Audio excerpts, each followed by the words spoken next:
Mute. Oh, there we go. Okay. And we're recording. Sorry, it was a nightmare. Yeah, I'm sorry about the tech problems. That's all right. But here we are. That's the main thing. Just one second. We're in and we're working. Okay. And hello to Claire and Stephanie as well.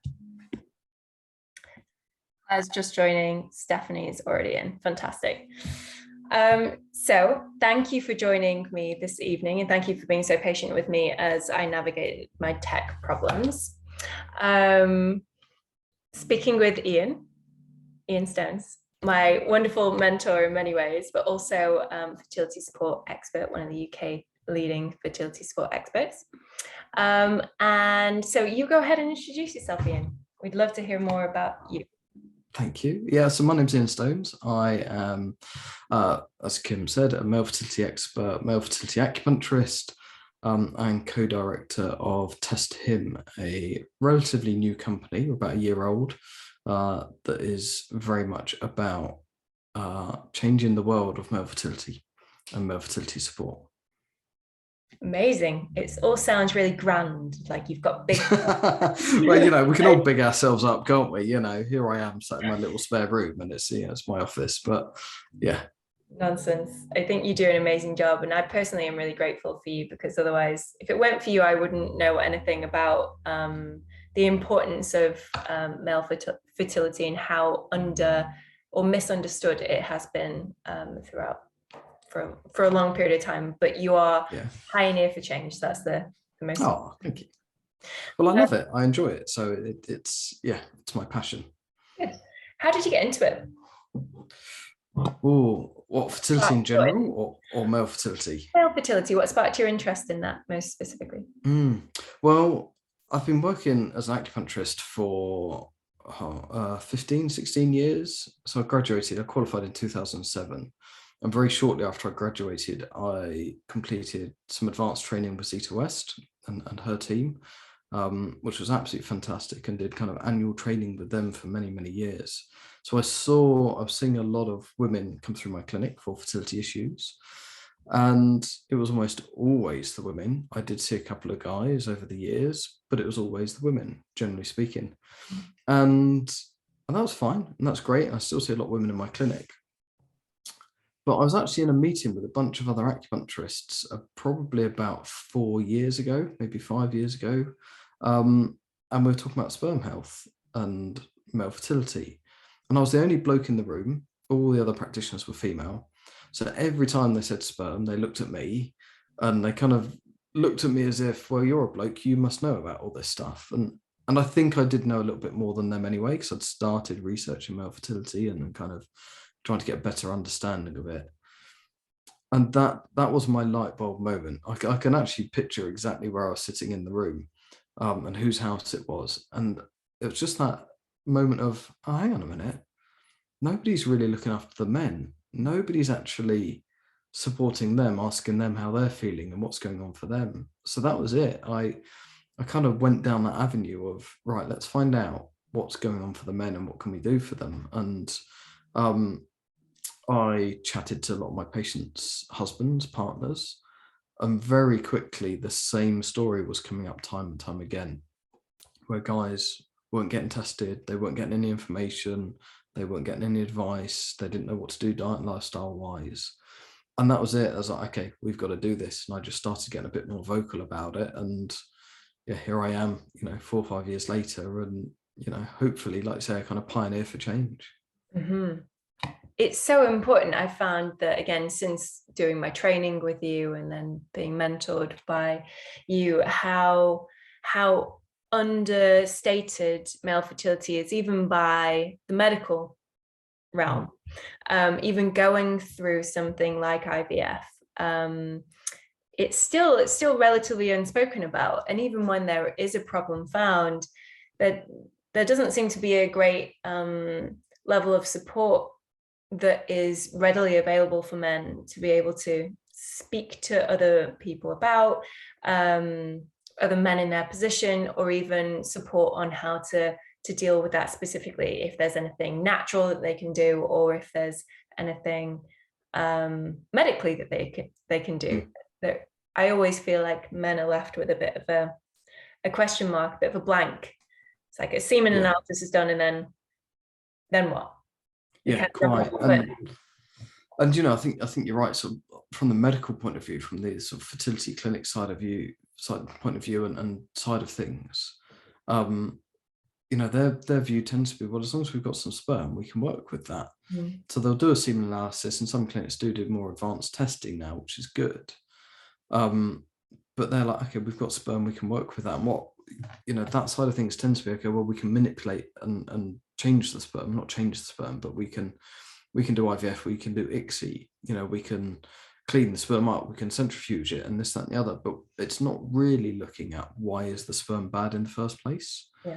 They're manipulating bad sperm rather than trying to get to the root cause of why it's not right in the first place. And you know, you're right, there's been a lack of support, lack of education and awareness around male fertility for forever, you know. It's now coming to the fore, and we're talking about it more, and we're breaking that stigma, and there is more support out there, you know, for men.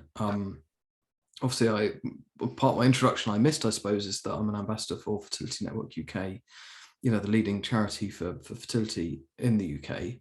And part of that role is that I run the HIM Fertility Support Group for Men. So we meet on a monthly basis on Zoom. And it's a fantastic place for guys to come and share their stories and their experiences if they want to. So things are definitely changing. So Ian, what was it that you did at the weekend as part of that? Are you talking about what the track day and the Racing for Fertility campaign? Or No, I was talking about the other thing. yeah, I know you are. So yeah, well, this is a good example, isn't it? You know, so and I'm very happy to share it. I mean, of course I am. I'm possibly going to be on national TV with not a lot of clothes on, and I will quantify that in just a second.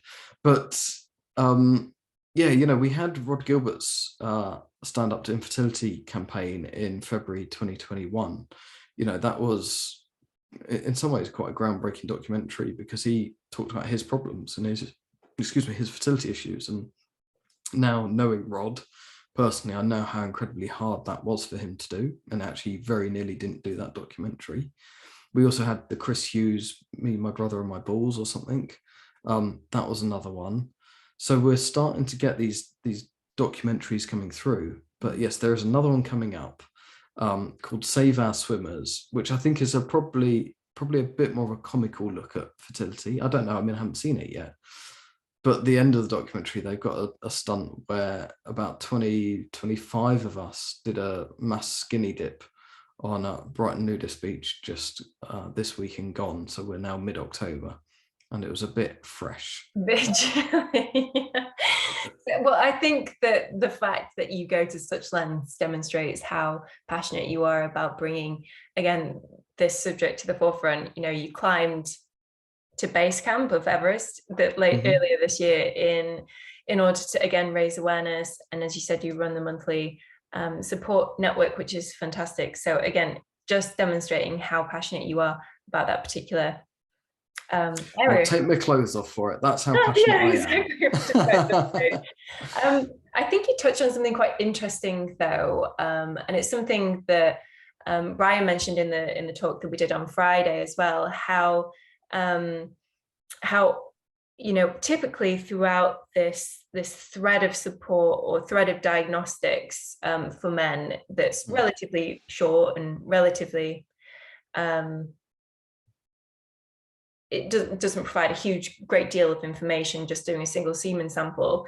But the fact that, you know, often it's the case that men aren't supported from a holistic perspective. And, you know, Brian was saying how important it is to work on that sperm can shift and change, and that the quality of that can shift and change with genesis. And what obviously you do and what I do and what other people around the country try and do is work in that holistic manner in order to better support men in their sperm health. But you approach it in, as I say, a very holistic way, not just through acupuncture, but through coaching and support and nutrition. Yeah, and I think, I often say to a guy, if I'm going to end up, or when I'm talking about male fertility, that there are different ways of approaching it. So I am an acupuncturist. That is my training and my background. But equally, certainly during COVID and the lockdown, it's okay, right, how else can I support people? And I came up with male fertility coaching packages where it worked fantastically well, actually, because not everyone is open to acupuncture, and especially guys, they're a bit more skeptical, I guess, of kind of holistic therapies. But I always say to guys, the first thing that they can do that will improve their sperm quality is lifestyle and diet. So they're the relatively quick, easy wins. We need to allow 60 to 70, 80 days for sperm to generate and mature. So a guy needs to be doing something for 3 to 6 months for it to have an effect.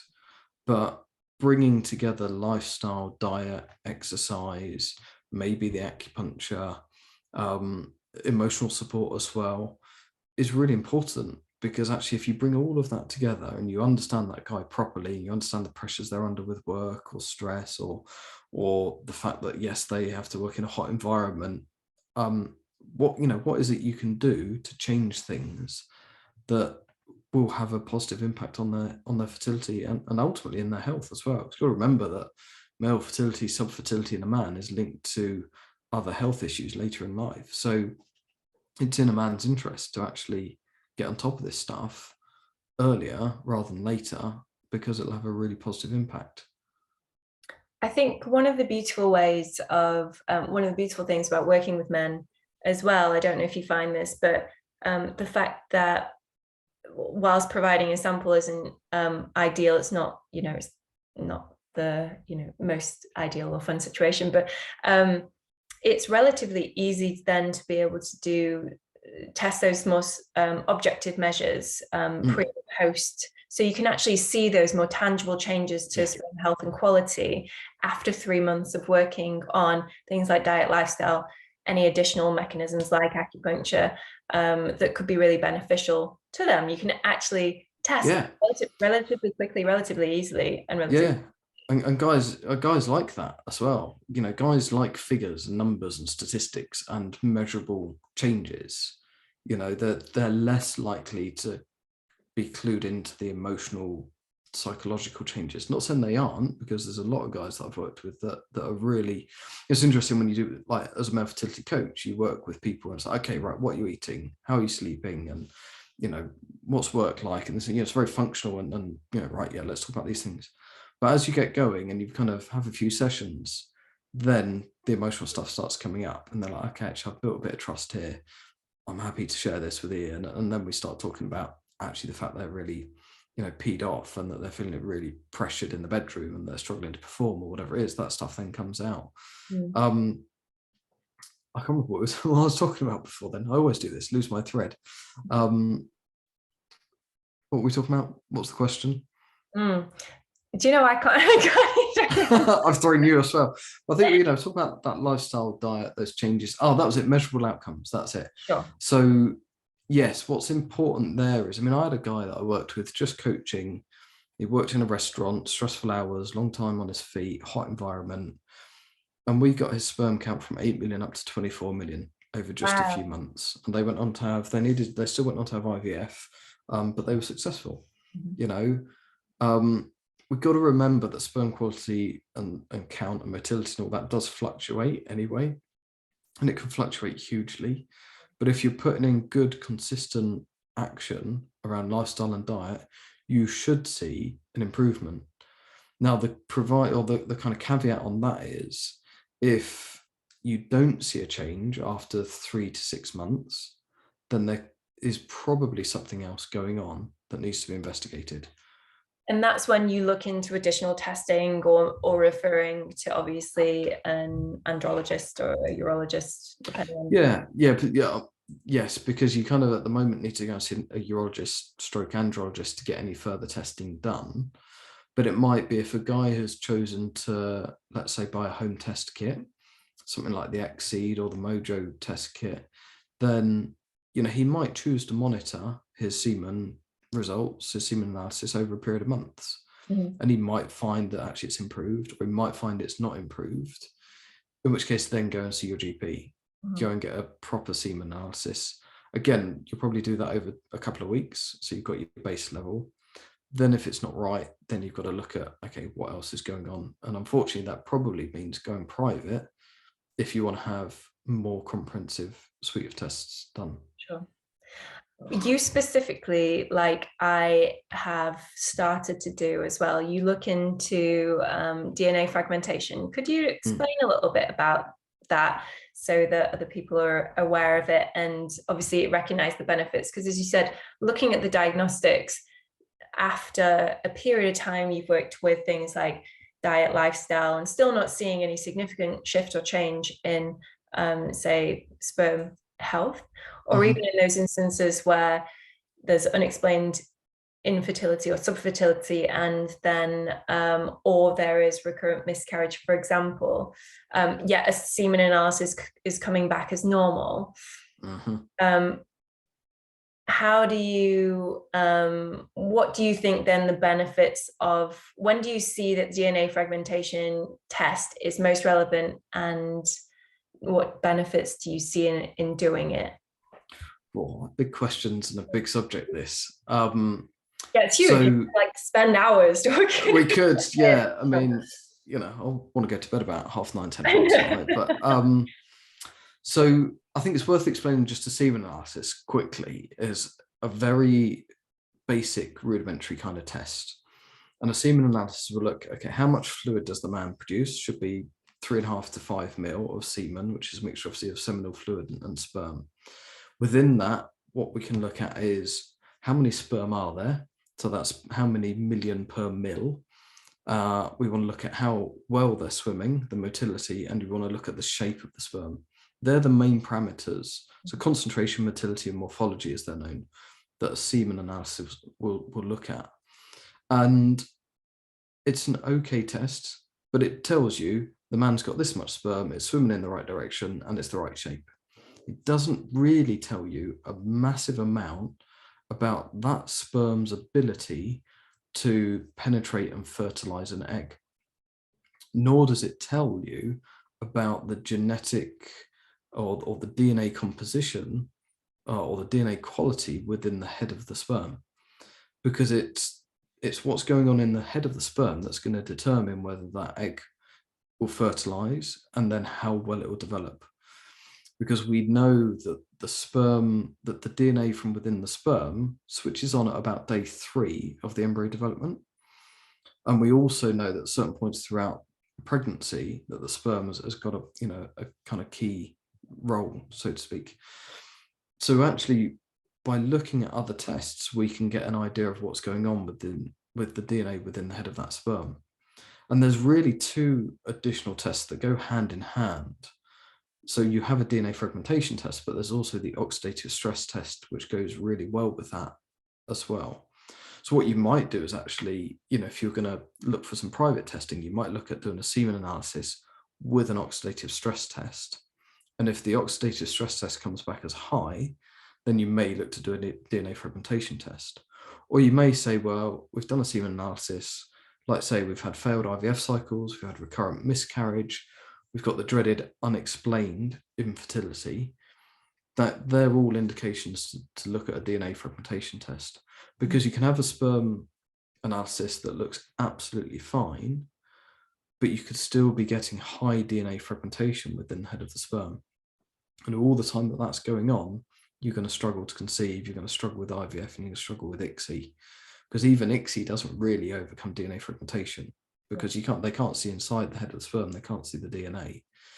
So a DNA fragmentation test is a good test to get a better understanding of the integrity and the genetic quality of that sperm and its ability to actually fertilize an egg and make a good embryo and go on to help that baby develop.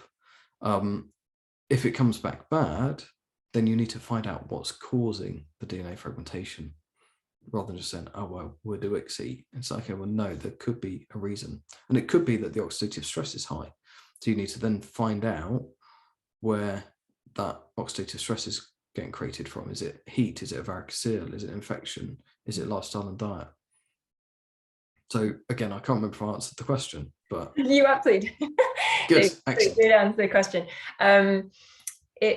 I think you raised so many important things there, and it is such a huge subject and something I'm really passionate about, simply because I'm such an advocate for women and women's health. And this is, you know, the only area of medicine where women are treated for male factor issues.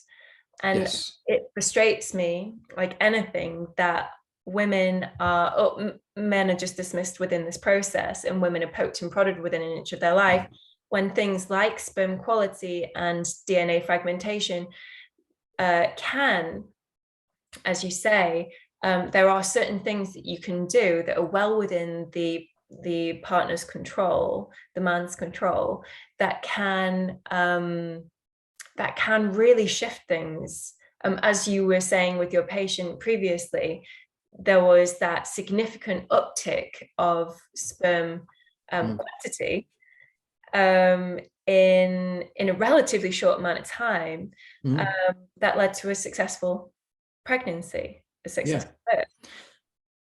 And they still went for IVF. They might have even still had ICSI, but like you said, it does seem absolutely crazy that you have a couple that have to go into a really invasive, costly, emotional process where you haven't checked both parts of the equation equally.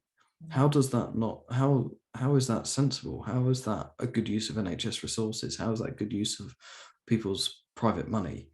The number of times I've seen couples being, that have gone through 2 or 3 IVF cycles that have failed, only for them then to go back and look at the sperm in more detail. So, oh, actually, look at this. We've got, anti-sperm antibodies, or we've got, DNA fragmentation. It just seems absolutely ludicrous. So it kind of makes sense that even if you're potentially going to have to go down through an IVF or an ICSI route anyway, why not do a little bit of prep work beforehand to make sure that the sperm is optimized to the best possible quality, rather than just saying, oh, well, we'll clean it up and do ICSI. So, okay, you're baking a cake, you want the best ingredients. Yeah. Don't use, out-of-date butter or whatever it is. Terrible analogy, I'm sorry.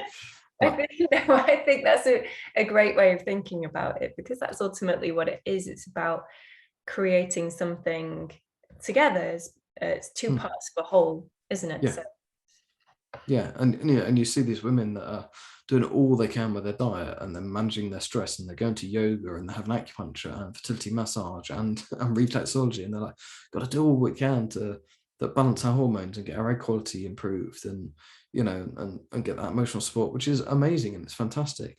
The guy's told to cut down his beer and get off his bike, and he's like, oh, what? Behave, I don't want to do that. I work really hard. It's like, no, we've got to change that. We've got to change that attitude and that awareness and the education, so that guys understand that actually it is really important they cut down their beer and go off their bike. It actually does make a difference. Yeah. And they're doing it for the health of their future child. They're doing it so that their partner may not have to go through IVF.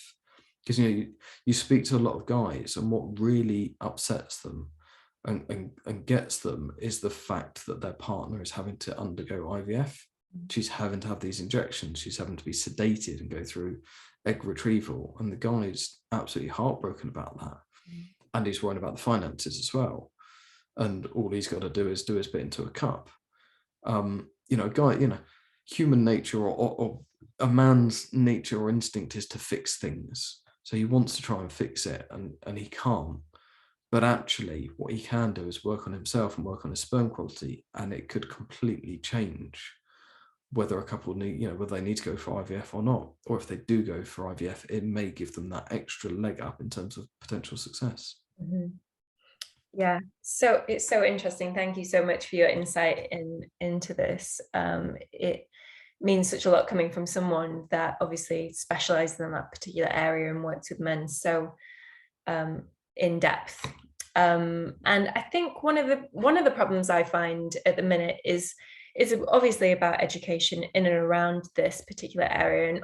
And again, there being a consultant kind of or medical disenfranchisement with the whole idea of looking into things like DNA fragmentation. And what I've personally found is that the process is quite cumbersome in regards to getting it sorted. But you are going to great lengths to change that and make this a very easy and very accessible route of diagnostics for couples. Is that right? Yeah, so you're quite right. I think kind of provision of advanced testing for male fertility is patchy at best. When we say advanced testing, what we're talking about here is pretty much anything beyond a semen analysis, because that's all a guy will get on the NHS and through his GP. The only way he's likely to end up in front of a urologist or andrologist is if he's asospermic, so he's got no sperm in his ejaculate, or if he's in any kind of pain or discomfort, then he'll get referred on. But anything beyond that is kind of on his own. And some IVF clinics will offer, sorry, what's saying in terms of advanced tests, we're talking oxidative stress test, DNA fragmentation test, maybe even a physical examination, an ultrasound, and a blood hormone profile. They are the more comprehensive tests that guys should be thinking about getting. And really, in my view, and the people I'm working with, and what we're alluding to here with TestHim, the new company, is actually making those tests more routinely and easily accessible for guys so they can get them done. Now, in an ideal world, they would be done at GP level ahead, when a couple rock up at 2 years trying to conceive and it's not done, it's not happened, then great, let's do all of these tests. But that's a long way off. We need to influence nice guidelines. We need to influence kind of healthcare policy, and that's not going to happen quickly and easily.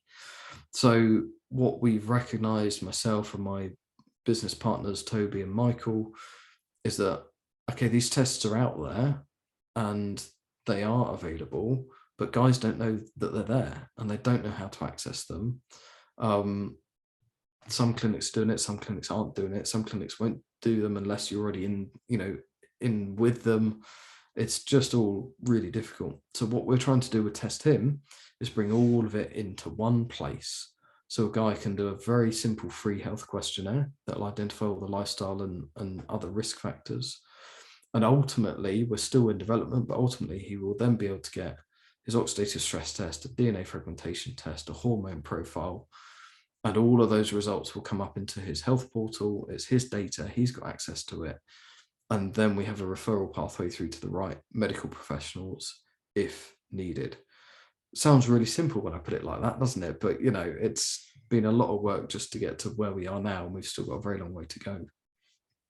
I think what you're doing is amazing, and it's going to absolutely revolutionize the whole diagnostic aspect of male fertility support.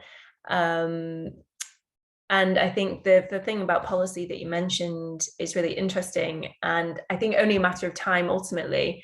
So the more that this becomes prevalent, easily accessible as well, the more that's going to start shifting and changing things, and the more that obviously we speak about this as a significant issue in lots of different ways, hopefully again it breaks down those barriers and starts to infiltrate those policymakers that are currently a little bit.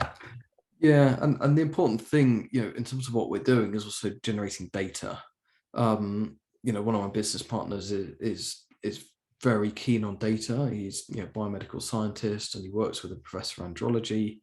That professor released a study just a couple of months ago that showed a direct correlation between oxidative stress, DNA fragmentation, and live birth rates. We actually know now that raised oxidative stress or raised DNA fragmentation is going to lower live birth rates.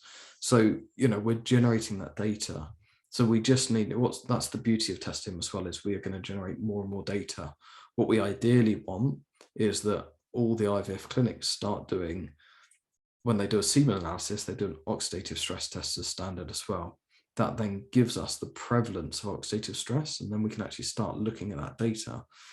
And there's actually, we've already built it, there's a really clear pathway that guys can follow, and there's a really clear financial pathway for that as well, in terms of what that means for a clinic, but also what it means potentially for the NHS. Is that actually, if you invest, with the NHS, if they invested £500 in male fertility testing, it could save them £10,000 in an IVF cycle. Mm-hmm. So, that's the sort of stuff we need to work on over many years to come. Really, really significant, not just from a testing perspective or a data perspective, but as you say, a financial perspective, because if you go privately, it could save you £10,000. But as you said, it can save the NHS all that money as well, in doing that. So all really important stuff. So that is, at the minute, TestHim, which is your little baby. That's testhim.com. That's it. Yeah. TestHim.com.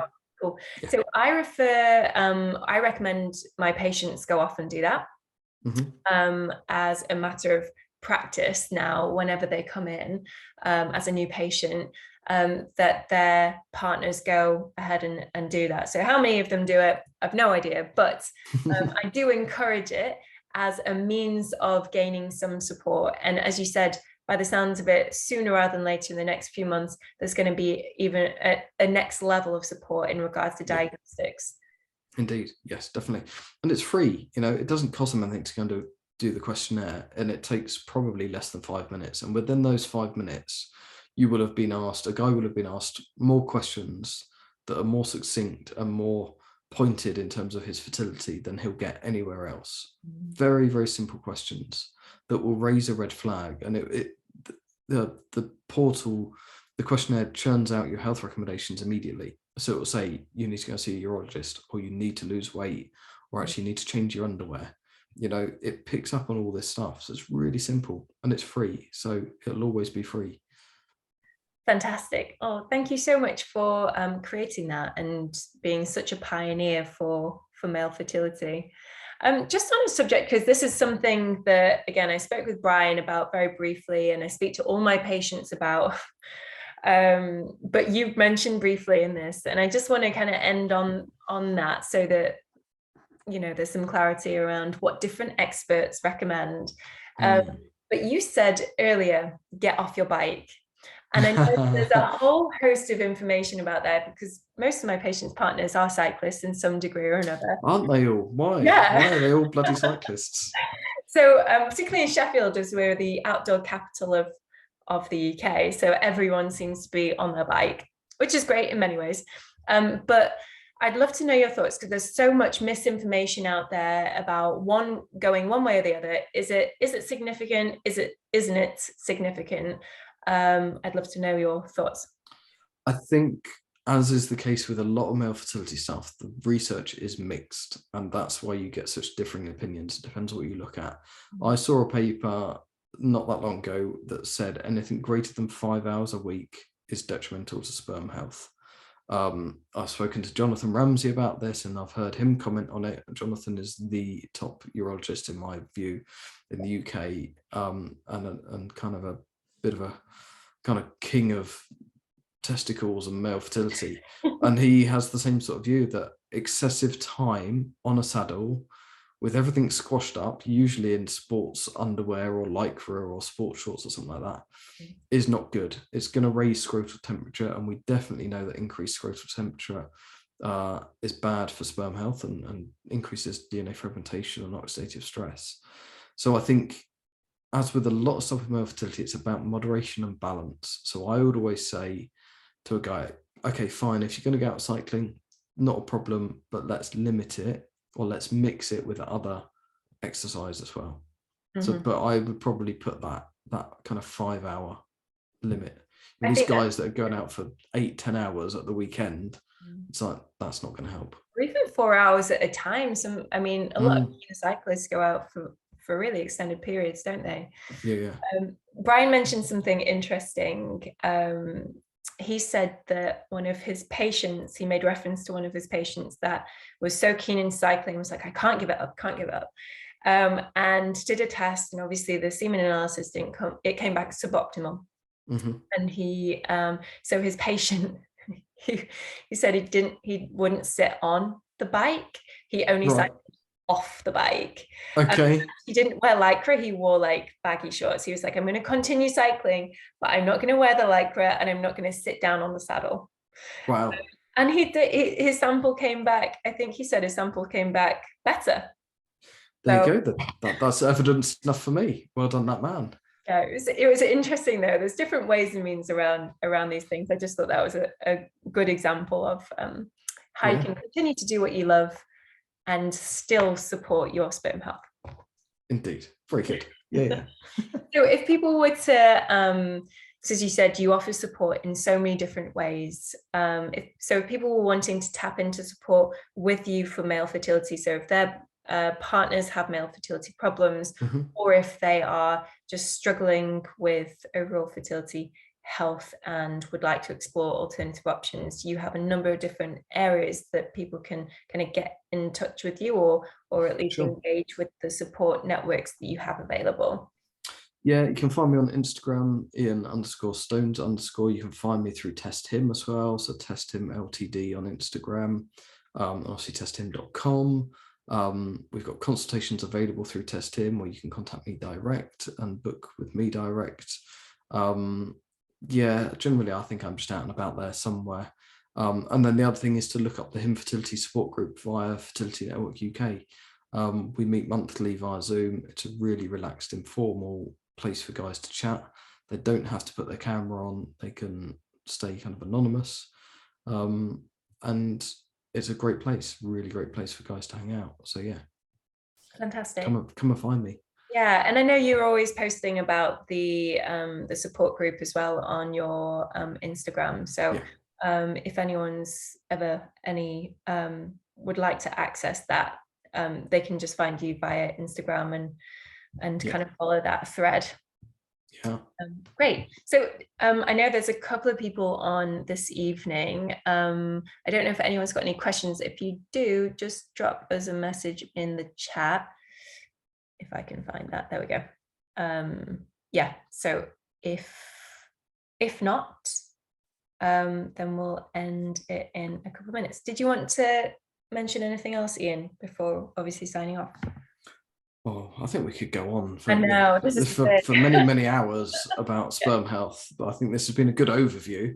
No, it's been great. Thank you for inviting me in, and I hope people find it useful, and just get people thinking about it, and just go and do the questionnaire. It's such a simple thing to do. So no, brilliant. Fantastic. Thank you, Ian. As there's been no kind of questions at the minute, if anyone has any questions at any particular point, after this evening, just drop me a message, and I'm sure we can reach out to Ian in some way and tap into his level of knowledge and expertise, should that be a thing. Cool. Wonderful. Thank you so much, Ian. I really appreciate your time, and I'm so sorry I was late as usual. So brilliant. My pleasure. Thank you, Ian. Enjoy the rest of your evening, and enjoy the rest of your evening, Claire and Stephanie as well. Yeah. Cheers. Bye-bye. Thank you.